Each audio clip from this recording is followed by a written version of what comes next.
Hi, everyone. This is JJ, the co-founder of Good Pods. If you haven't heard of it yet, Good Pods is like Goodreads or Instagram, but for podcasts. It's new, it's social, it's different, and it's growing really fast.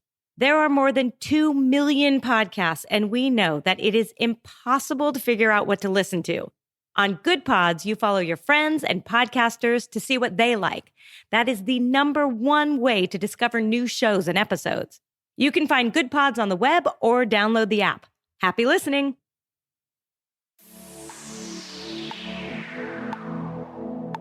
This podcast is part of the Deluxe Edition Network. To find other great shows on the network, head over to deluxeeditionnetwork.com. That's deluxeeditionnetwork.com.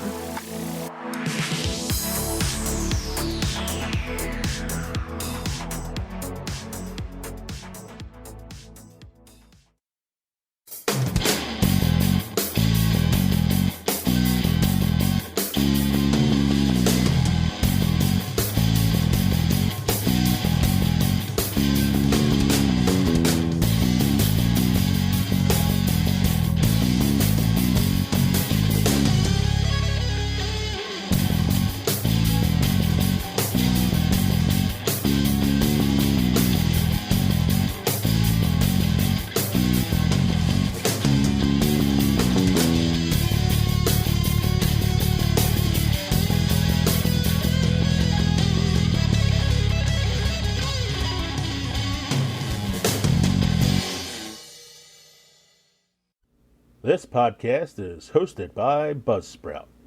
Podcasting isn't hard when you have the right partners. The team at Buzzsprout is passionate about helping you succeed. Join over 100,000 podcasters already using Buzzsprout to get their message to the world. If you want an upgrade, Buzzsprout has tons of guides to help you find exactly what you need. We use Buzzsprout and it's a game changer for us.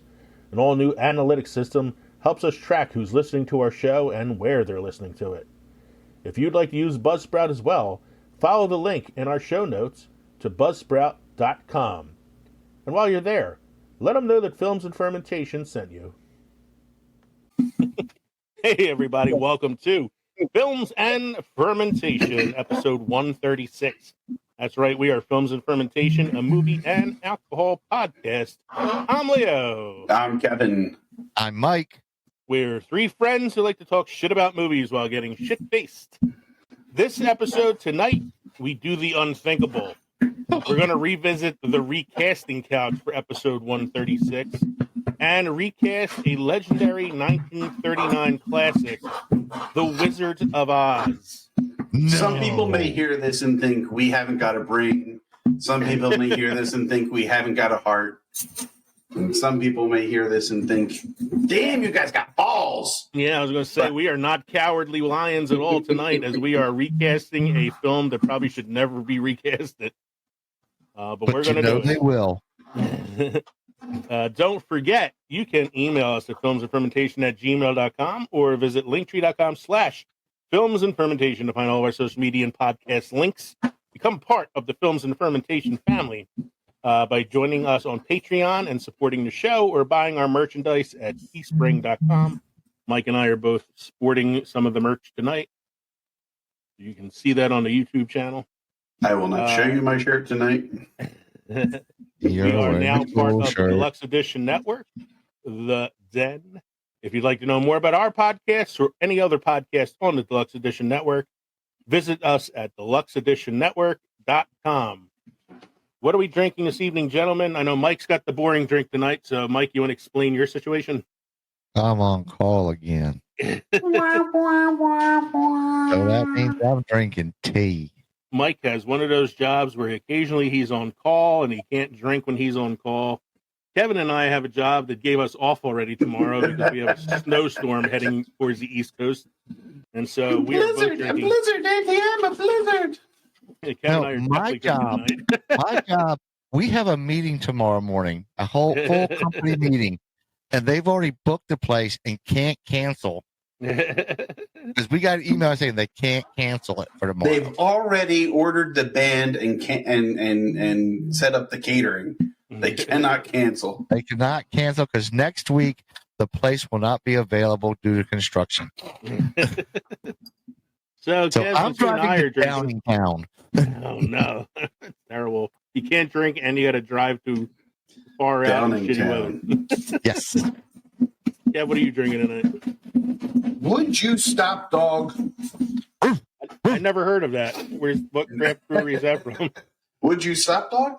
Mm-hmm. Dogfish it. Hold on one second.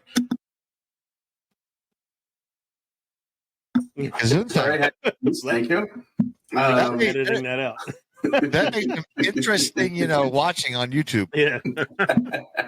I muted the microphone for it. So I am working my way through the beers. My good friend Leo brought me back from Warhorse Brewing in Finger Lakes.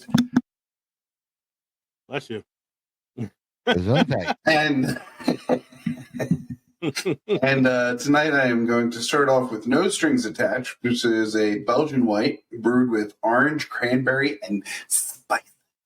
Shouldn't you be drinking that one during our Pinocchio recast? Are we recasting Pinocchio? No Strings Attached? Oh, that would be good. That's a really good one. Oh my God, dog. Sorry. It's not Saul you hear, it's my dog. For those of you listening out there in podcast land, Kevin has a puppy named Molly who has all ears and a lot of energy. Yes. And she likes it. And you know what I don't get? Megan's downstairs comfortably sitting on the couch watching a show. And every week so far, for 3 weeks at least, she comes up with me during the podcast just to dig underneath the desk. I can hear her digging. Yes. The new microphone, you can hear everything. Digging it up. So I figured since we were recasting Wizard of Oz tonight, I was going to try to do a Wizard of Oz themed drink. And there were a lot of different drinks out there, but nothing I really felt like making. So I decided instead of doing a Wizard of Oz cocktail, I'm just going to do a drink that will help take me over the rainbow myself. And so I have a gin here that my good friend Mike gave me from Moonrise Distillery. It is Georgia Artisan Gin. It is a small batch, which means that it's overproof. This is 47% alcohol by volume, so 94 proof. Mike, I had a shot of this the other night, and I felt really good. And that was just one shot. And well, it's good because it's sealed with wax. Well, it's good too. And remember when you first gave it to me, I was pounding it, and I was like, I didn't realize how strong it was. So I'm drinking it tonight because I know that it'll help me rise to the occasion. So I'm pouring it now. Pouring it now because I'm classy. I'm a classy guy. I poured it right into the Sprite that I got from Chick-fil-A earlier. So I'm mixing it now because right now it's like Sprite and gin, so it's about half and half inside in this giant cup that I have. So put that pinky up. Man, that is strong. That is a strong smelling gin. Tasty. Mike, what happened this week in film history? This week in film history. So for the third week in a row, I hijacked Mike's segment by throwing one in there on my own. And we don't normally give birthday shout outs to celebrities, but I'm doing this one because this celebrity is on my Mount Rushmore of the record. Happy 76th birthday to John Carpenter. That's all.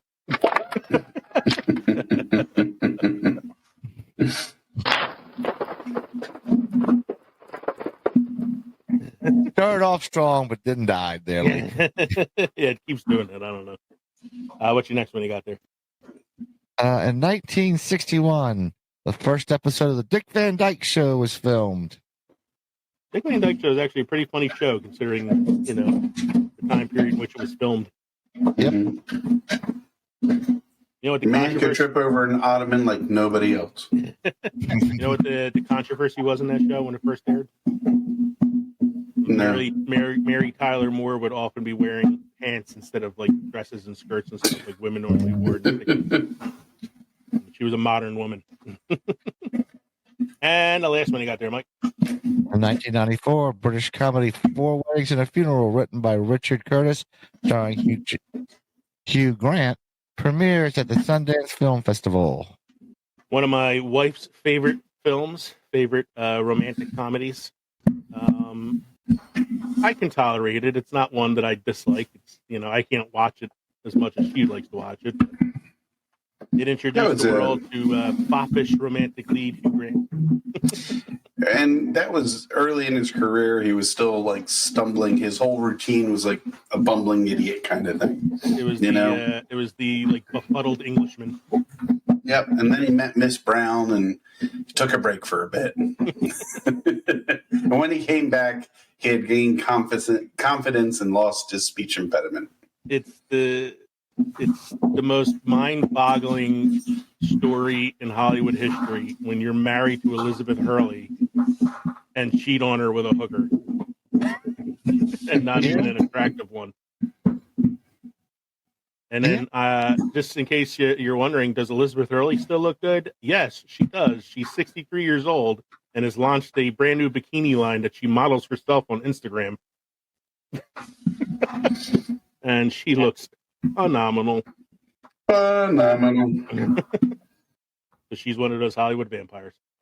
Mm-hmm. All right, Mike, you have a must-try beer craft destinations for us this evening. I have a must-try beer for you, boys. Charlie Hustle IPA. Charlie Hustle. He rose. Charlie Hustle. From Mason Ale Works, San Marcos, California. Heavy pine hops, dark caramel malt, and toffee, and a hearty 6.8 ABV make the most robust IPA experience.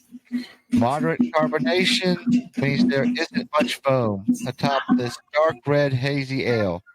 The heavy malt are the most on par with the porter, but the hops are equally forceful. And while there is a nice heft to the palate, mouthfeel, there really isn't anything in the way of sweetness to bolster. There you go. All right.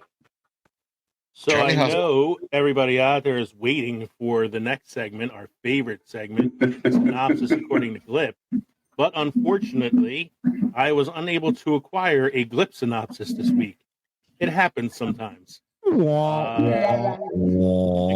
I wait too long to pull the synopsis and they erase it on me. So we do not have a synopsis according to Glip this week.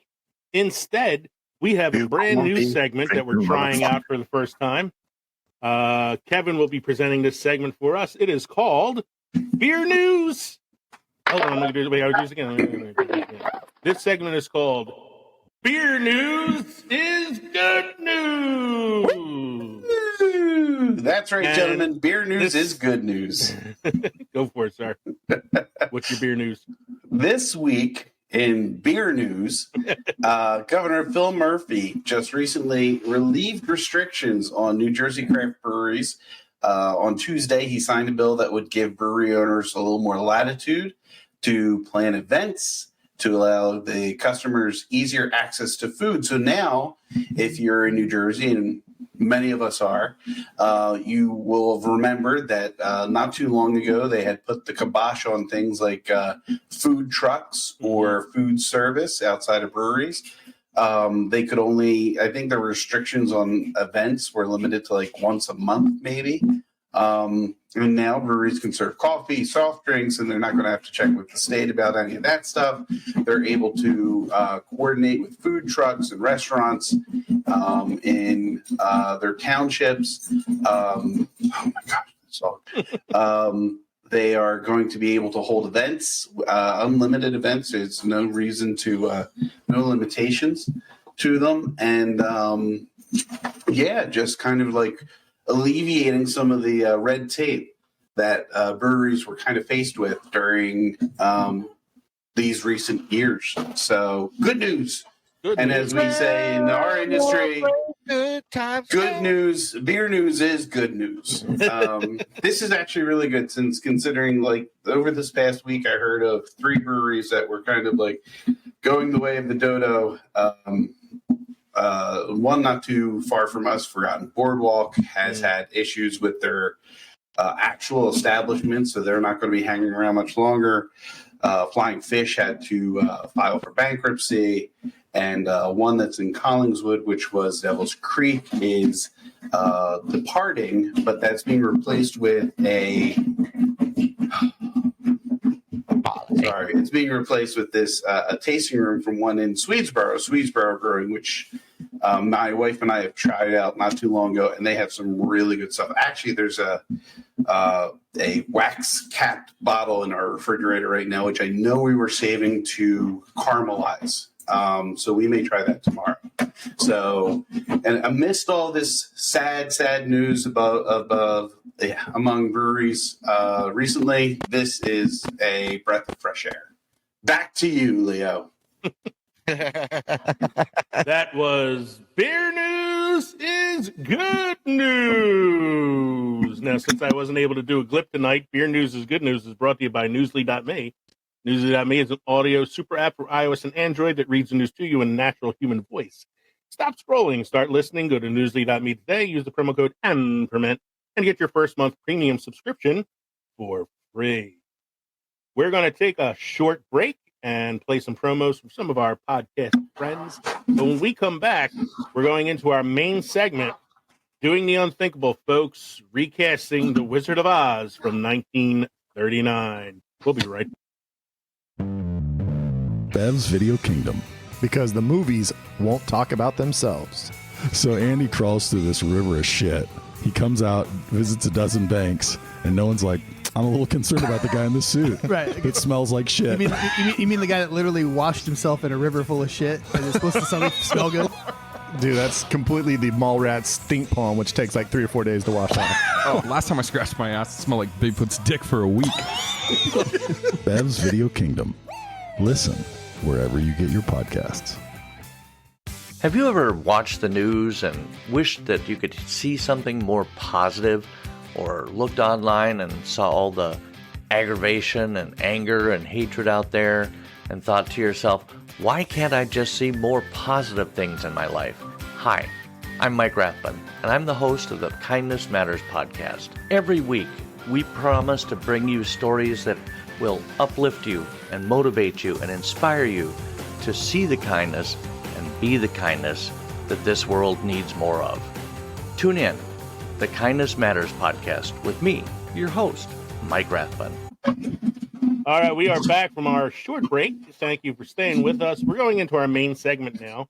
We are recasting the classic film from 1939, The Wizard of Oz, originally starring Judy Garland as Dorothy, and a host of other actors from the 30s and 40s as all the other characters. I could give you the names, but I don't remember off the top of my head, and I forgot to pull up the IMDb on it. So we're going to be moving on.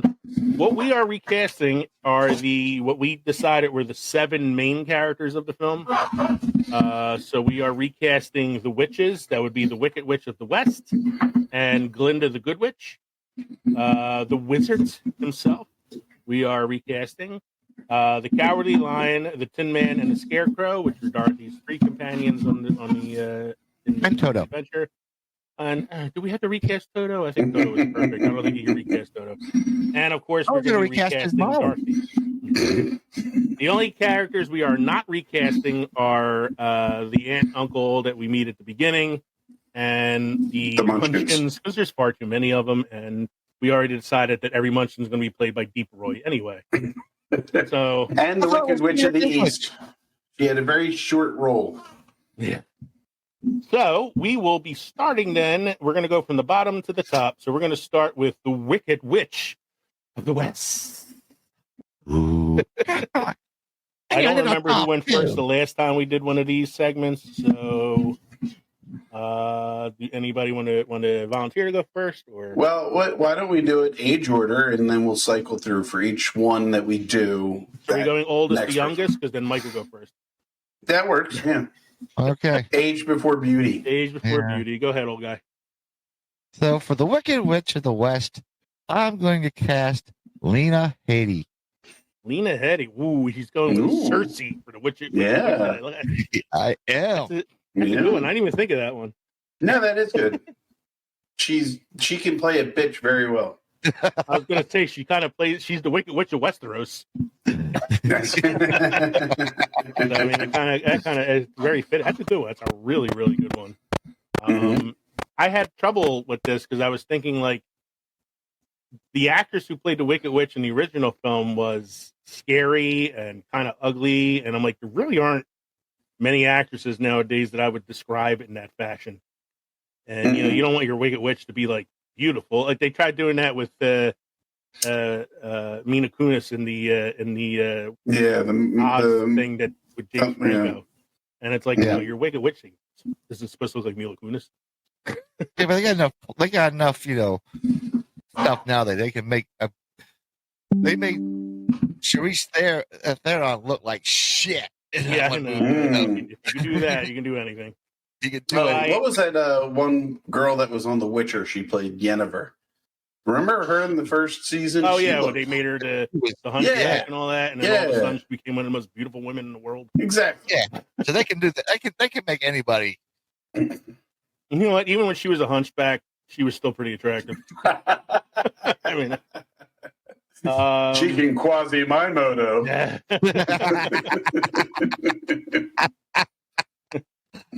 What hump? What hump? Getting off the rails already. Dude, I already downed half of my giant Sprite from Chick-fil-A that I half filled with the. We haven't even got through the first character yet. So I'm pretty sure by the end I will be slurring. So what I was saying was I had trouble with this, but I figured, you know what? I'm overthinking this. There's an easy name you can throw out for this because she's already played quirky, weird characters and scary characters, and she's kind of known for it. So my Wicked Witch of the West is Helena Bonham Carter. Oh, that's a good one. Yeah, and we know she can sing. She did the Sweeney Todd film. So, and I didn't. I should put that up as an addendum to this. I didn't pick all my actors because I thought they could sing. I wasn't worried. And there's something I got to mention is none of my actors or actresses are picked with the idea that they can sing. Mine were just based off. Yeah, my main four can.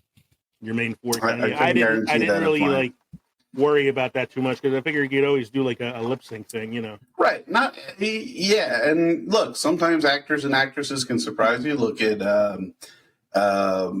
Moulin Rouge and La La Land. Those are actors and actresses. Nobody was really like, oh yeah, they're known for their singing voice, but they really carried it off. So I don't know. Yeah, so that's why I kind of went with Helena Bonham Carter because I kind of compared the character from Sweeney Todd to this one a little bit. It kind of fit for me there. That's a good call. She also played Bellatrix Lestrange. So she was a woman already. So, Kev, who did you end up going with? I went with somebody who's already been green. We've seen her green. We've already been. We appreciate her green. Okay. Oh my God! Wait. Did you go with Tatiana Maslany? No. Oh, I thought it was the girl who played She-Hulk. But you're in the right universe. If you know what I'm saying. Zoe. I went with Zoe. I went with Zoe Saldana. Oh, okay. Interesting choice. Yeah, I figured, she we've seen her as the angry Gilmora.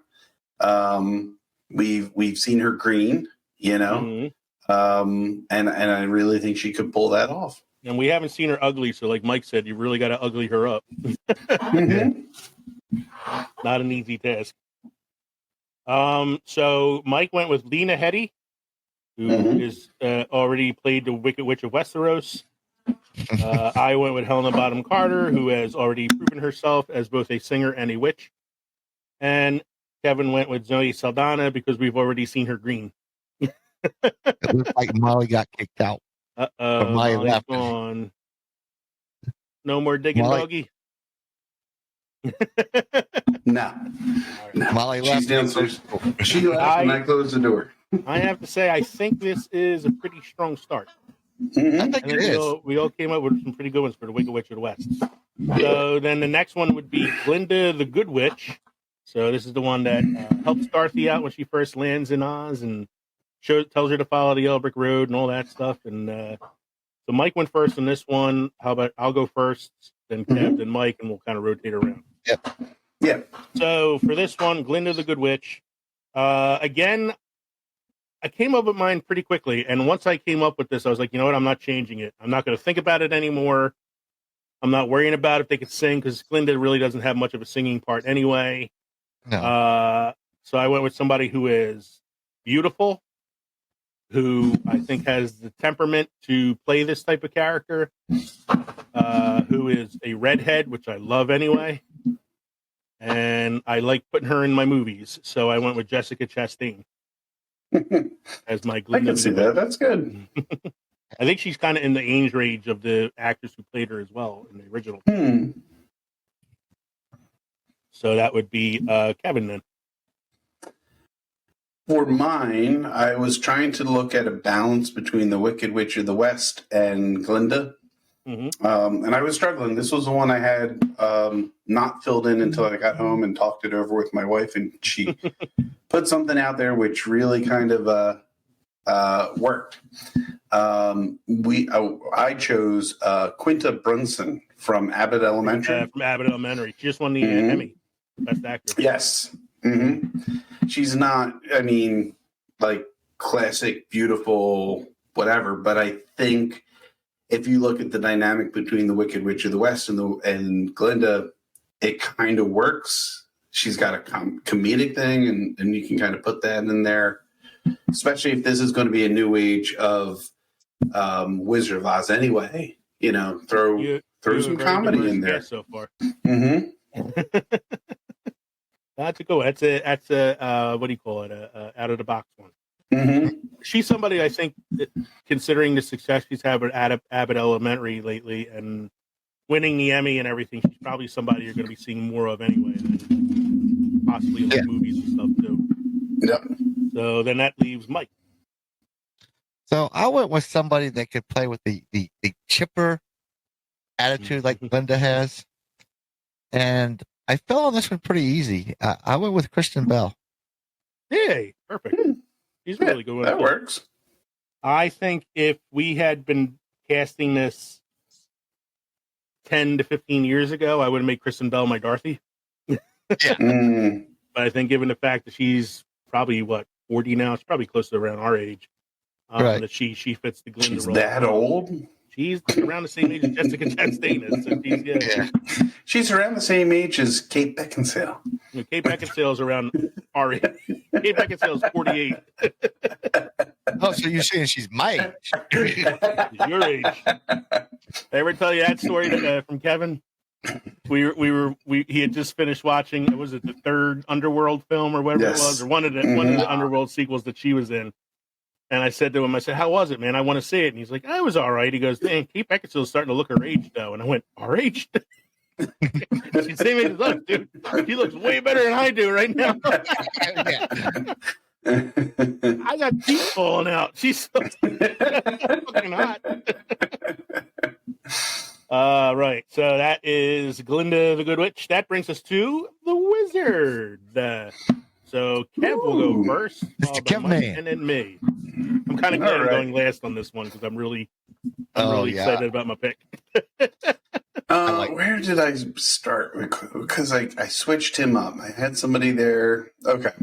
All right. I'm going to go with who I went with, but then I'll give you my runner up. But I had to change for obvious reasons. Okay. I picked John Hamm. Interesting. Right?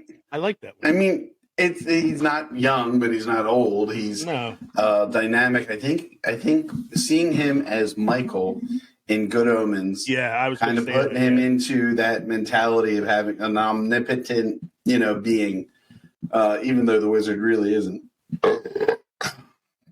But I saw that and I was like, that could work. I could imagine them going and pulling back the curtain and him being like, oh, hello. No, don't pay any attention to that man. I see him doing that. My runner-up was Anthony Hopkins. And I thought, he's a little too old, a little too long. A little too scary, too. Pay no attention to the man behind the curtain. Bring me her broomstick and a nice Chianti. The John Hamm I like is so John Hamm after Mad Men, like he could have made a career of just playing Don Draper type characters the rest of his life. Mm-hmm. But instead of like getting typecast, like he decided to kind of go out there and try different things. So like he was in Baby Driver, where he played a thief and a murderer. Yep. Then he was in Good Omens, which showed that he could be comedic as well. He's really funny in the second season, especially. I think he was in Bridesmaids too. Yeah, he was in Bridesmaids. That was another comedic role. So I mean, he's like stretched himself a little bit as far as like he's good looking, but he doesn't take himself too seriously. Kind of. Right. I like that. Yeah, I think that's a good choice for the Wizard. Mike, who do you have? Although I do like the Anthony Hopkins if you were doing like a really like Return to Oz type Wizard. When I think about the Wizard, I think of an old carny type guy or snake oil salesman guy, and that just shouts Bruce Campbell to me. And it's funny because John Hamm is like the modern day Bruce Campbell to me. He's falling into that category. Give me some sugar, Dorothy. Yeah. Klaatu, Harada, Nikto. Because he has the comedy chops, and he has he can be serious when he needs to be, but he can do that whole don't pay no attention to the man behind the curtain. Did you see the Doctor Strange in Multiverse of Madness? Yes. He has the little cameo in there as the hot dog salesman. And he takes a punch himself for 2 weeks.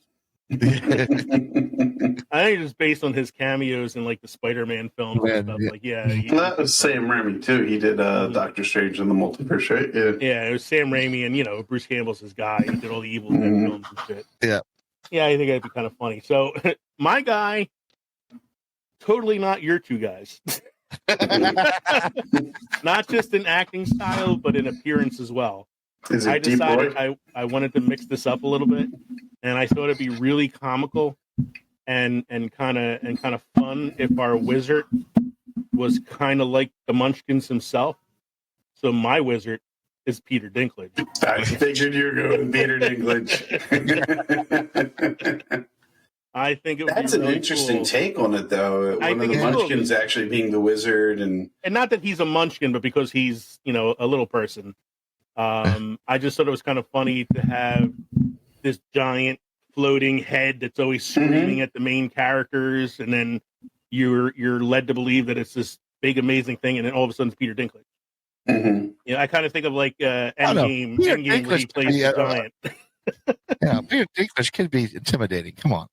Oh no, absolutely. And I think just adding that element to the story, I mean, it'll change the element, like the book, but like having him who was, and this isn't because he's a little person, is just as like the Wizard should be a Munchkin from Munchkinland who moved on and made something of himself and became this grandiose thing,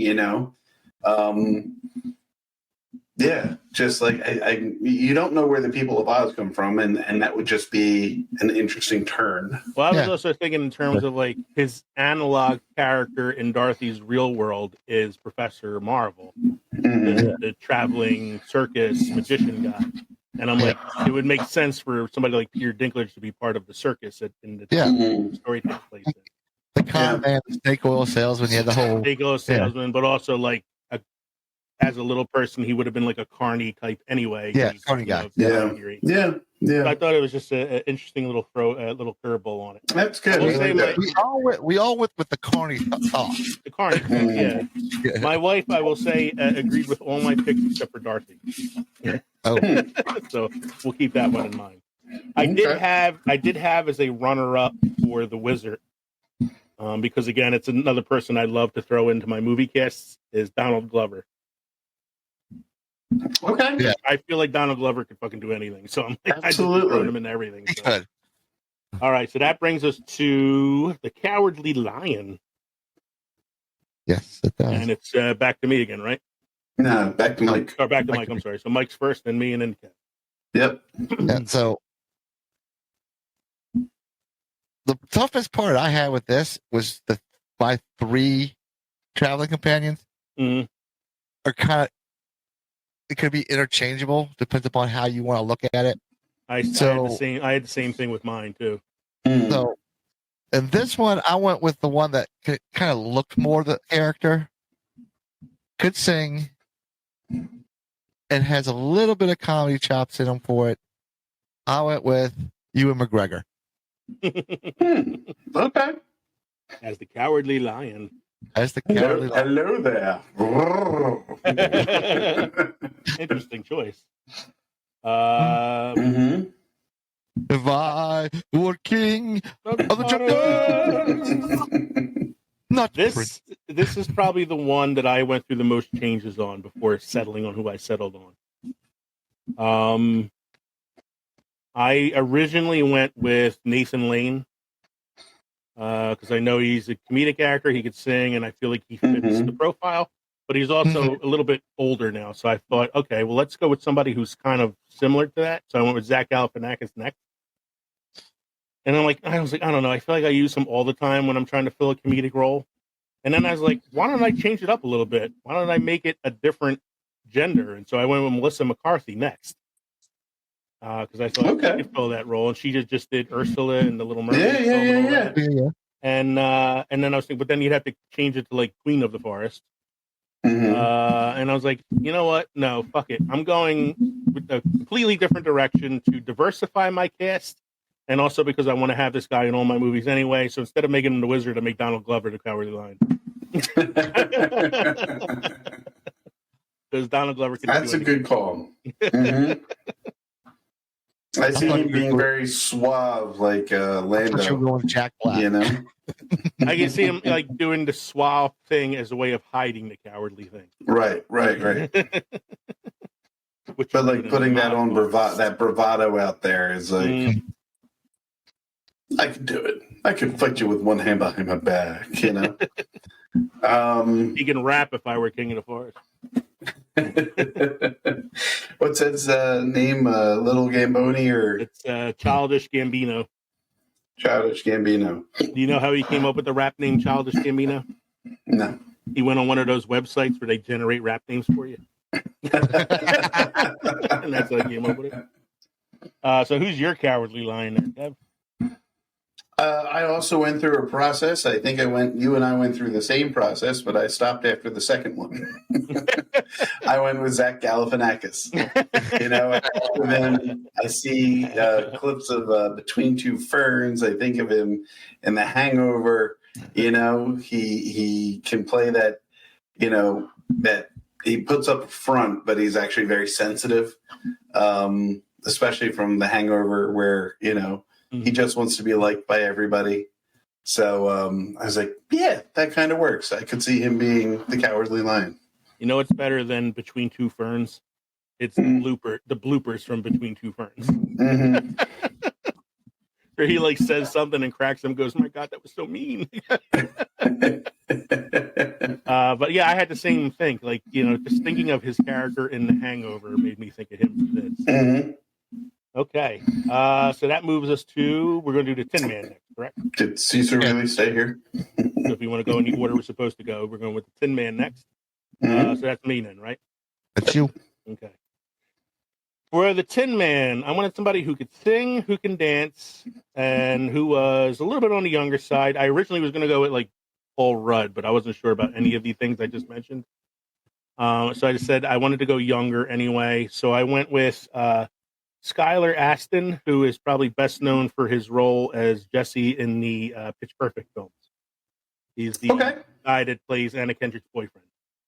Yeah. I see that. He can sing, he can dance. He's on the younger side, and I think he has the correct like mood to play somebody like the Tin Man, who's like kind of sad but happy to have companions and looks forward to having a heart and all that. So that was my pick, Skylar Astin. Okay. So that goes to my Kevin, choice for right? this was actually a Tin Man in the Star Wars universe. I'm sure you With the guys know old where I'm man. going with this. It was Anthony Daniels. No, I'm kidding. I said Timothy Oliphant because he was the sheriff. You're going with Anthony Daniels? No, I'm going with Alan Tudyk. Alan Tudyk. Yes. Listen, Alan Tudyk is the national treasure, and I would say yes to any role you want to give him in The Wizard of Oz. He would be a good wizard, too. He would be a good wizard. He would be a really good wizard. He would be King Candy of the wizard. I think he would be perfect lion. Everybody here, we can just do it this way. You wouldn't hit a guy with glasses, would you? You hit a guy with glasses. I see what you did there. Go find the Wicked Witch of the West and take a broomstick. I would actually be more entertained if his wizard was like his alien character from Resident Alien. Oh, Jesus. Mike, what were you saying? I would think he would play a good lion, though. Alan Tudyk? Yeah. Alan Tudyk would be good in any role except for maybe Dorothy. Like he would be a Don't Tin put Man. it past him. He's a leaf in the wind. He could be the Tin Man, the Scarecrow, the Cowardly Lion, the Wizard. I mean, he could be anything. I think. Flying monkeys. Flying monkey. Yeah. I don't know if he could. I don't know about the witches. I don't know, man. He's a good voice actor. He does a lot of animated features. He does. Yes, he does. I was watching Firefly the other day. There was a marathon on TV. Nice. So I like that. Alan Tudyk is a really, really good choice for this. I like choice. him a lot. Mike, who's your choice? So I went with someone who could sing, Mm-hmm. a little younger. I've seen him do some nice one-liners, like Tin Man does some nice one-liners in there, and can cry on a fucking dime. I went with Jensen Ackles.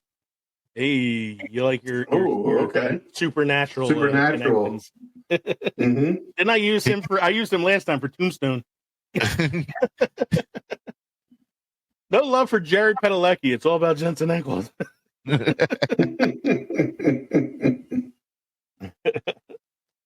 That'd be interesting. I'd like to see his take on the Tin Man. That's you all over. See him walking up to the witch and be like, "Stop being a dick." Check out. That's me part over there. That's over. Well, that's you all over. Pull yourself together. So, and he could carry a gun instead of an axe. That brings us to the Scarecrow, who I think is probably my favorite character in The Wizard of Oz. I don't know why, just something about the Scarecrow. No, I agree. The fact that he's I'm like the one Dorothy's starting this one, huh? companion You for are. the longest time. Yeah, you're the one starting, and I'm the one finishing. So. All right. I think it was really. I never really thought about him before his success with his television show. Mm-hmm. It's unfortunate that it only had 3 seasons, but I went with Jason Sudeikis as Scarecrow. Ted Lasso. Mm-hmm. Watching him and his optimism and how he just could play it, I thought that might work.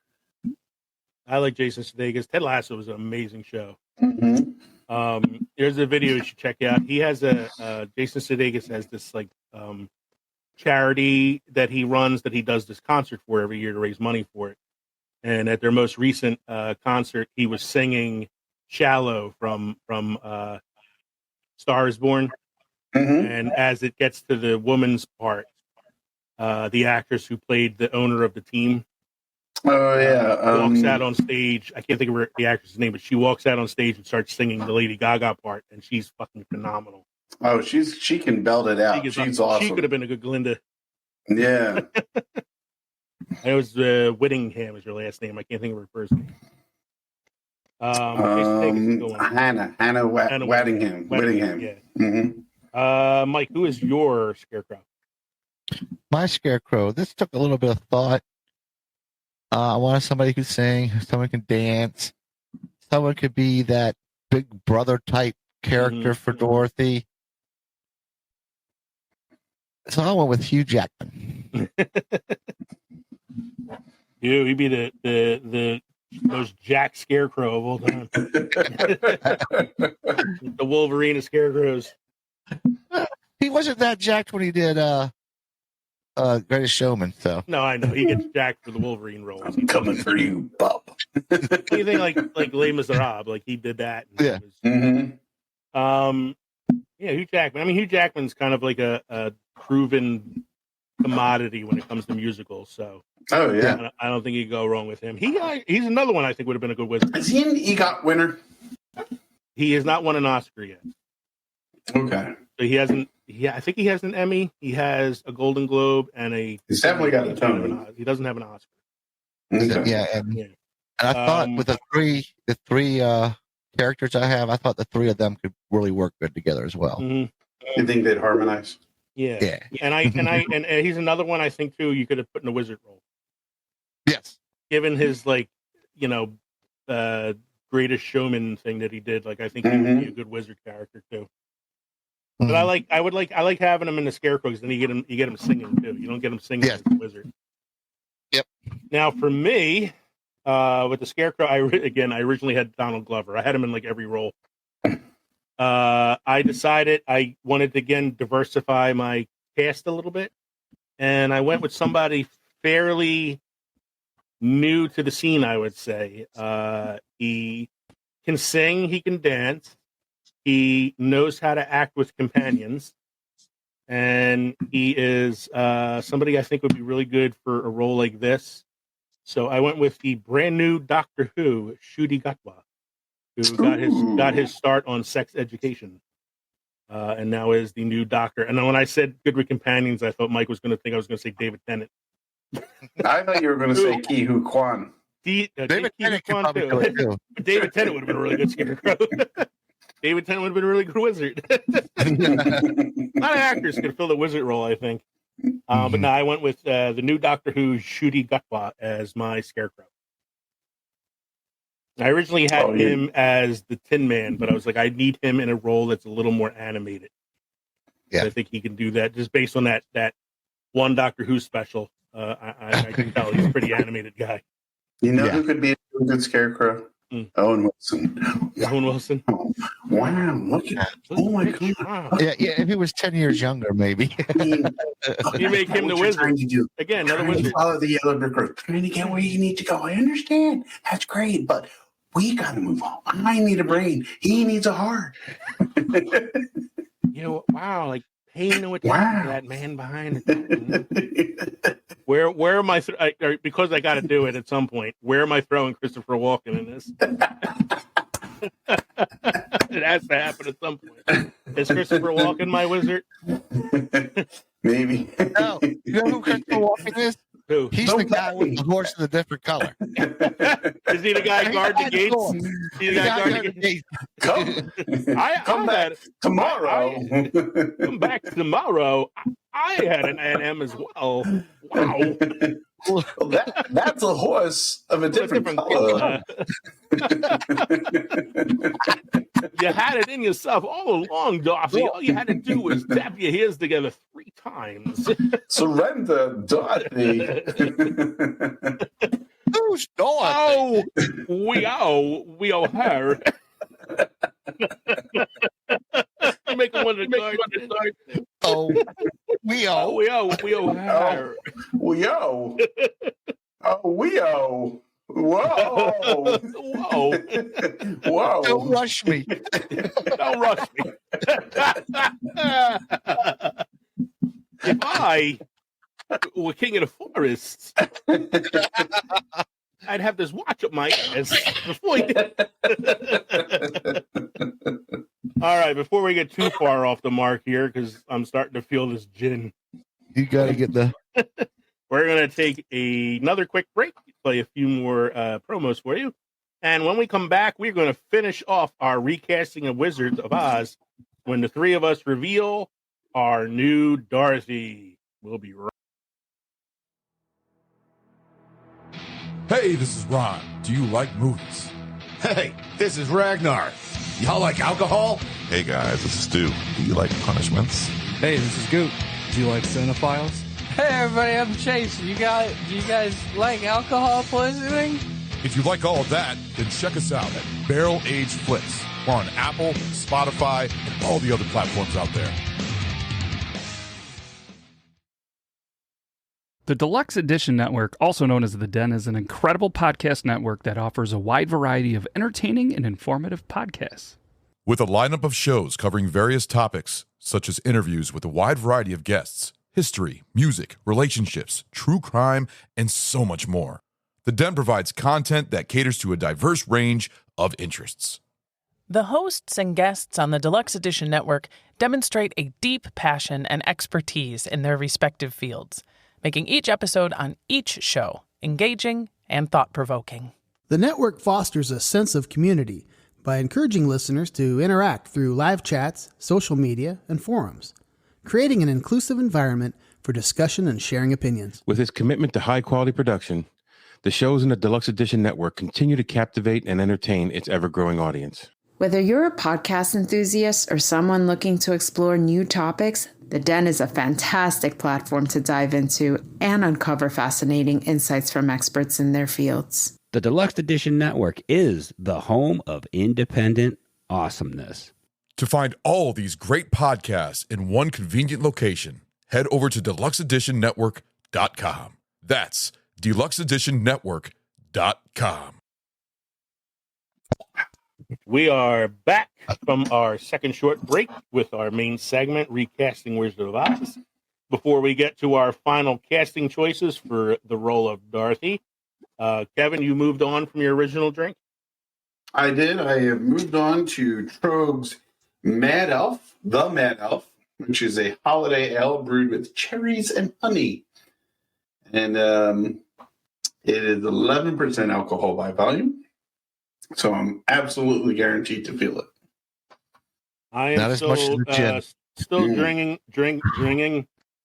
I'm fucked. Still drinking. Dude. I'm still drinking the Georgia Artisan Small Batch Gin from Moonrise Distillery. 47% alcohol by volume, 94 Dude, proof. wasn't that up near the top of the moon? Yeah, I was about a year earlier. Like I was like halfway through the moon. Yeah, But as I was saying, like I'm You're now mixing down it. to the barcode. I'm mixing it with the Sprite that I had in my Chick-fil-A cup, but the more gin I pour in, the less Sprite seems to be there. So right now it's pretty much all gin. And Mike again is on call, so he's drinking. Too. He's got apple juice in a sippy cup. Oh man! So we're going to close out our main segment now by talking about the main character of the story, Dorothy, who was played by Judy Garland in the original 1939 film. And now we have the unenviable task of picking out somebody to replace that generational talent, Judy Garland. This is Kevin first on the mark here, or you? You, right? Okay. That's Mike. Back to Mike. So, unlike Judy Garland, I went with somebody that was actually young. She was like Garland was. No, she was young when she did it. She was just tall when she did that. Yeah. She was like 17, 16, 17, I think. She was a teenager. I thought she was older than that. Mm-hmm. It's not like today where, like, you know, Alan Ruck was 29 when he played Cameron in Ferris Bueller. She was actually like a teenager. Yeah. Mm-hmm. Was she? I thought she was much older. I mean, if she was anything older than that, she probably was like her 20s, early 20s, 2021. But I'm looking it up now, sure gentlemen. She was like 17 or 18 when she did that. Came out in 39, and she was born in. That's quotes. Came out in 39, and she was born in 22. So she was 17. 17. 17. Okay. I stand. Because I remember reading about how the movie studios addicted her to like diet pills. They put her on so much. Mm-hmm. So anyway, Mike, you still pick somebody young. So who is it? Yeah, go for it. Someone that I didn't know could sing till recently. Mm-hmm. Millie Bobby Brown. Okay. Can she sing? Bobby Brown. Yes, she can. She can sing. Okay. And I haven't seen her. I had to YouTube it, but yeah, I saw her. How old is she now? She's She's probably in her 20s. Probably in her 20s now, right? Mhm. I mean, I don't know. Stranger Things has been on for 17 years now, so who knows how old she's doing. Millie Bobby Brown is born in 2004, 20. February 19th. She's 19 now. She'll be 20. Oh, wow. Oh, yeah. So she's a little older than Judy Garland was. A little bit. But it could still play the teenager since that's what she's doing in Stranger Things right now. That brings it to me then, right? Yes, sir. I originally thought of Millie Bobby Brown. I kind of think because she's like one of the few like young actresses right now that I can like kind of think of for a role like this. And she was my wife's choice for Dorothy. But I kind of feel like I had a feeling one of you guys was going to pick her. And I wanted to try to get through this without any of us picking the same person for anything, which we're getting close to. Yeah, no kidding. And I decided, so my original choice for this was Zendaya. Because A, I thought, because she could sing too. B, she still looks pretty young, even though she's in like her mid-20s now. But then I also thought like maybe she is kind of aging out of that and starting to take on roles that are a little more mature, adult. So I'm like, maybe Euphoria. Sorry. Yeah, Euphoria. Well, she's also in this tennis movie that's coming out now that's supposed to have like a raunchy scene in it too. So I'm like, she's moving, and she's in Dune, and it's like, she's taking these older roles now. So I said, but I still stayed on the Stranger Things track, and my Dorothy is Sadie Sink, who plays Max on Stranger Things.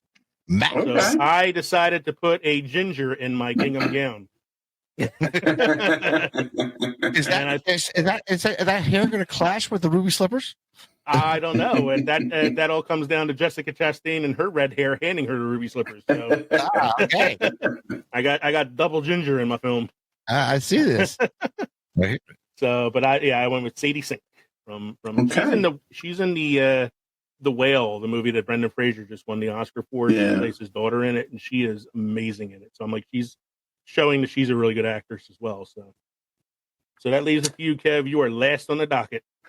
Well, I can't say that I think I won this category, but because I don't know of her singing ability. Well, but like I think you guys will agree. Okay. I think you guys will agree. My choice fits perfectly. Betty White. My choice for Dorothy Gale was The Last of Us, Bella Ramsey. That's a good one, man. Isn't that? That's a good one. Mm-hmm. Bella Ramsey, who is right now on The Last of Us, but got her start as Monmouth, Lady was it? I can't think of the name of the character now but she was on Game of Thrones. Monmouth? Lady Mormont. Mormont, yeah. Lyanna Mormont. Yeah, she was great on Game of Thrones. She's amazing in The Last of Us. She was in this movie called Catherine Called Birdie, which was actually pretty funny and good. It was a really good movie. That's based on a book. It's based on a book that I read with my kids in high school once. It's a really good and Megan remembered the book. She loved it. So I was thinking about it. I was like, who would I pick? And I'm thinking of, these actresses who can sing and really super pretty. It's like, but no, she's a farm girl. And, she's being guided by these men. Who's a girl that's guided by men to a safe land? So you should have Pedro Pascal in there somewhere. I kind of had the same thing. Like my actress, like Sadie Sink, is really pretty, but she can look plain too, depending on the character she's playing. Bella Ramsey is a good choice. I actually thought of Maisie Williams, who played Arya Stark. Because she's small, so I feel like she can still look like a younger character, but she's in her 30s now, I think. So I think she's kind of aged out of the part as well. So I like that. Bella Ramsey. I didn't even think of her. That's a really good one. So to recap, and I'm gonna put this on social media so people can vote on who had the best cast, and we'll talk about it next time around. The Wicked Witch of the West. Every time I say Wicked Witch of the West, I think of the Producers musical when they're at the house of Roger Debris, the director, and he gets in a fight with his common law assistant. And he's like, well, why don't you go get it, oh wicked witch of the west? And the assistant's like, if your goal was to throw an arrow into my heart, bullseye. So anyway, the Wicked Witch of the West. I had Helena Bottom Carter. Mike had Lena Headey. And Kevin had Zoe Saldana. I'll tell you what, I liked my choice, but I think, Mike, I think you have the edge on that one. The Lena Headey one's such a really good choice, man. I didn't even come close to thinking of that one. Glinda the Good Witch. I had Jessica Chastain. Kevin had Quentin Brunson from Abbott Elementary. And Mike had Kristen Bell. For the Wizards, I had Peter Dinklage. And Kevin and Mike had the complete opposite of Peter Dinklage, John Hamm, and Bruce Campbell. For the Cowardly Lion, I had Donald Glover. Mike had Ewan McGregor, and Kevin had Zach Galifianakis. For the Scarecrow, I had Ncuti Gatwa. Kevin had Jason Sudeikis, and Mike had Hugh Jackman. For the Tin Man, I had Skylar Astin. Whoa. Cowardly Lion. What? I had Zach Galifianakis, not Jason Sudeikis. Yeah, Jason Sudeikis for the Scarecrow. Yes. Yeah. Didn't you just had cover Zach the Galifianakis for the Lion? That's what I said. All right. I'm drunk, but I'm pretty sure I got that right. The Tin Man, I had Skylar Astin. Mm-hmm. Kevin had Alan Tudyk. No, I had Alan Tudyk. And Mike had Jensen Ackles.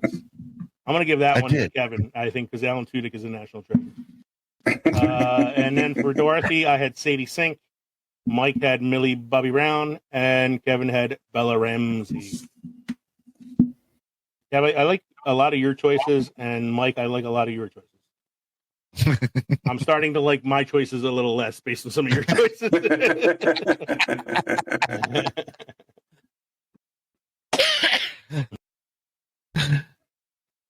Mike, do you have any beer trivia or history for us this evening? I have some beer history. Belgian wit beer, which literally means white beer, dates back to the 14th century Belgium, where it was produced by monks using fermentable grains and a blend of intoxicating herbs and spices. This blend, called Groot, was what medieval brewers used to add, balancing bitterness to beer before they used hops.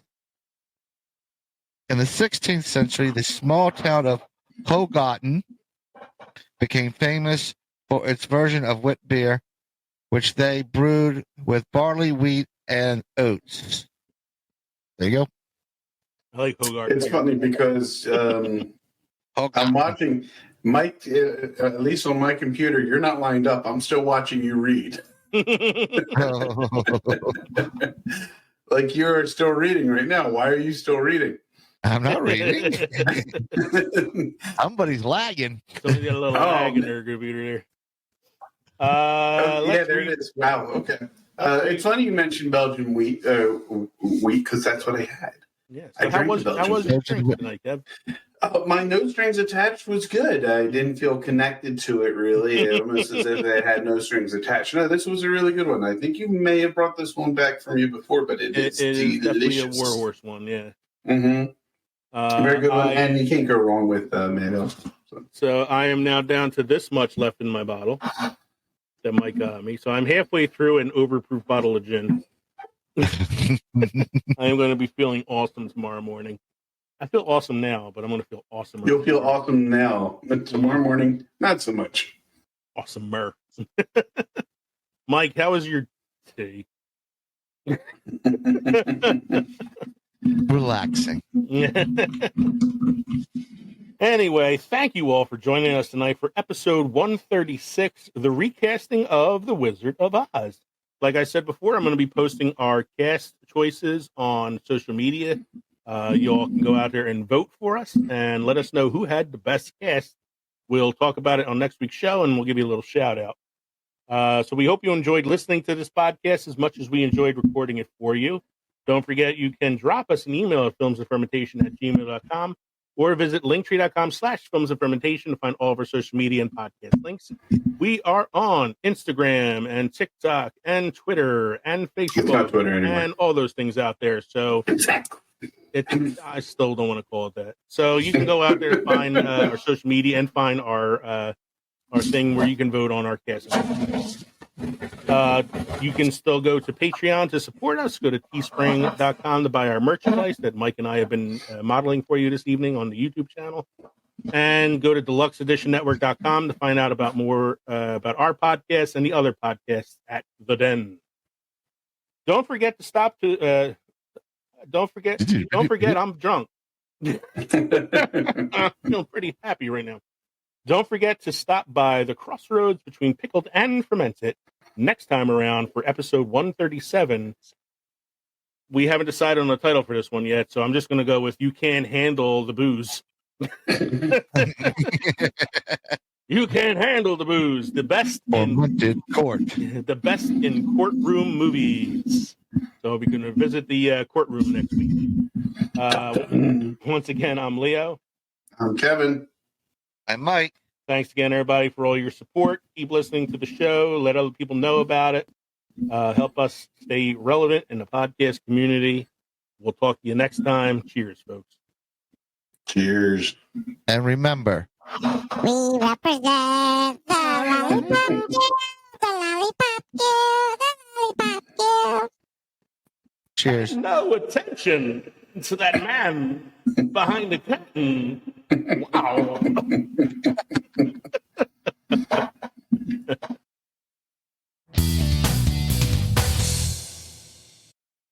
Dagger? No. Yeah, Cloak and Dagger. Yes, You did. Cloak and Dagger. Cloak and Dagger. You did. Yeah, because that was on my list and I had to take it off. Mm-hmm. It wasn't on my list. Don't worry about it. I think he's dead now. Dabney Cole? Dabney. Did he just die? I don't know, because Tom Smothers just died, and I could have sworn he was dead already, too. Dabney Coleman. Aren't you dead? Nope, still kicking. All right, my bad. There was a radio show back in like the 90s. I can't remember the name of it, but they had this ongoing segment called who was the guy that played Jed Clampett on the original Beverly Hillbillies? Buddy Epson. Yes, Buddy Epson. They had this ongoing segment where they were going to be the last people to interview Buddy Epson before he dies, because he lived to be like 107 or something. So like every year on his birthday, they would call him and interview him just to make sure that they got it in before he died. There's Dorothy. Dorothy? Who's Dorothy? We should do female voice, male voice, lolly voice. We should do the lolly voice. The lolly voice. We represent the lollipop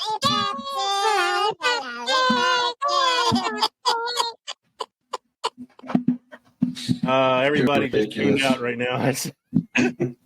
We just lost the whole audience. I'll squeeze that in on the bloopers or something. Hey, this is Casey Shearer. And this is Ray. Do you like pop culture? We're pretty sure you do. Then come on over and check us out at deluxeedition.show. You will not be sorry. Or maybe you will be. I don't know.